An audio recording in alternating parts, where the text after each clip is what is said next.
finally got the battery charged on the Ruckus. For some reason, the USB port thingamabob wasn't charging through there. It kept on giving me a ground fault. So I kept on checking the battery, the cables, and the cables were fine. So I'm not 100% sure what it was, but all I know is that it was not right. So I borrowed my brother's 10 amp quick charger and plugged it in with the battery cover off, and I got it charged. And while I was at it, I also charged a spare battery just in case in the future I need to swap the battery out again so that I can well, not have battery power. I guess I need to buy a charger for battery. I guess that's an important thing to have in your garage. So as you guys have been knowing, is that even a sentence? As you guys have been knowing, as everyone probably knows, I've been having issues with my speed on the Ruckus. So yesterday evening I went ahead and took everything apart in the CVT and like literally sprayed it with brake cleaner, cleaned it out, cleaned out the polish, took out the what's it called, the sliders, cleaned out the sliders, cleaned out the clutch, and I was having trouble getting even to 45, and with this headwind I'm doing 40, well, I was doing 46 earlier, I'm doing 46. So that's just something that everyone who tunes a Ruckus and wants speed, that's something that you need to like really just open up a lot. What I wish they made was a quick release for the CVT cover, so you could just pop it off, and then once it's popped off, go ahead and put the, what's it called, clean it out, spray it out with air or whatever the heck you feel like spraying it out with, and then go. With the headwind, I'm happy with how it's accelerating. Oh, and at the same time I also put all 4-gram sliders in. I did have 4 and 5. Now I'm pure 4. So my RPM is higher. Maybe that's why I'm going faster. I don't think so. But, you know, CVT maintenance is something that you have to take seriously. Inspect the belt and all that junk, because you will be robbed of a lot of power. There's a guy I know who has a PCX, probably put like 9,000 miles on it, and has not, well, he recently changed his belt, but I bet you the rollers inside of his variator, see, look, I'm about to hit 47, and I bet you those rollers are flat, and he's only said he's getting up to 59 now, only 59, so, yeah.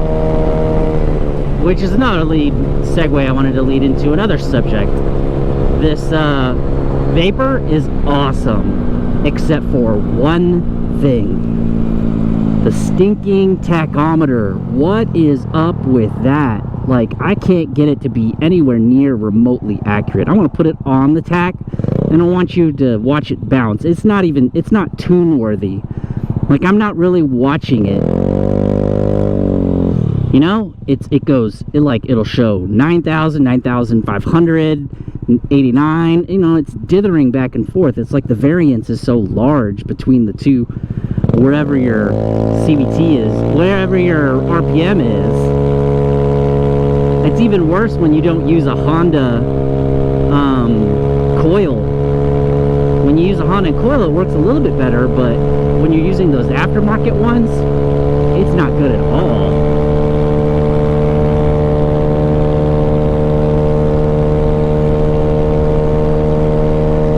Look, it says 10,000, 9,000, 10,000, 9,500, 10,000, 98, 96, 93, 97. That's not, I can't tune off of that. I'm going to put my old tachometer back right here, right there.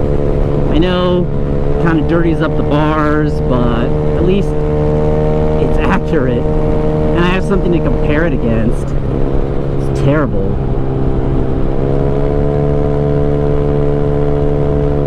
So maintenance on your Ruckus, in your CVT specifically, is very important. If you don't want to lose speed, all that dust and stuff, especially if you have it enclosed like mine, all that dust just builds up there, turns into soot, blows up in there and causes your belt to slide on the variator face rather than grip. You know, there's just a lot of things that are just not good whenever you get a lot of that belt dust in there, because you know your belt is wearing out. I mean, it is sliding on there and then sliding up. You would hope that it stayed super grippy all the time, but that's not the case. So when you watch this video, it should be Friday, and I'm going into the weekend. I got a lot of stuff planned for Friday. I'm gonna go and try to get the plate for the X22 GT, so we can actually start getting some rides in there and some tests and stuff like that, and do some comparative testing of actual and speedometer speed, which, by the way, I don't have a lot of hope for.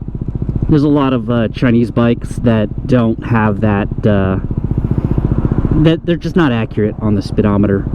What would be cool is if there was a way to adjust it, and I don't know if there's a way to do that. Oh, look, there's gonna be a Smoothie King there. Sweet. On the way home, I can give me a oh, I don't have a cup holder.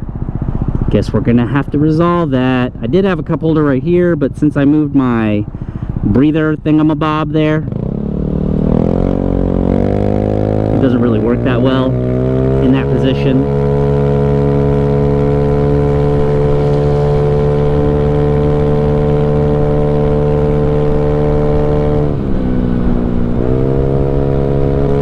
The GY6 parts should be here by the end of this weekend, and hopefully the weekend after my birthday I should be able to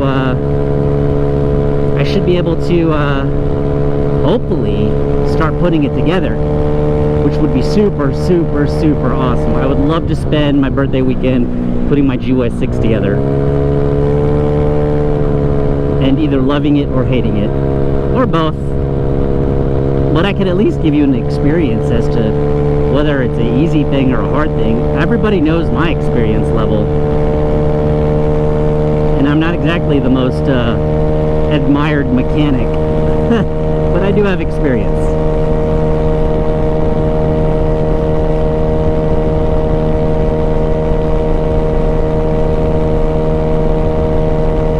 Alright, I'm really digging the 4-gram weights.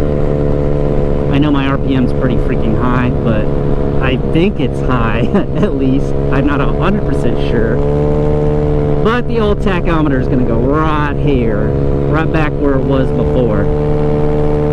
I may even disconnect the tach that's here now. Nah, I'll leave both of them.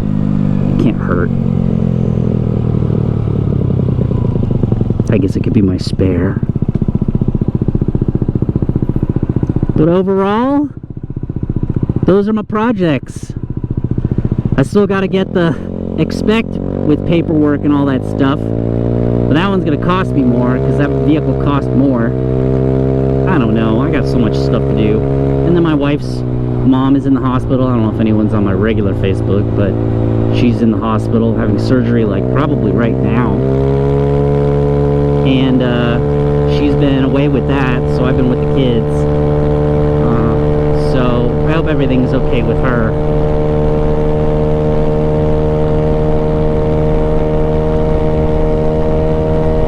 There you go. I'm digging my acceleration. I really am. And there's like wind.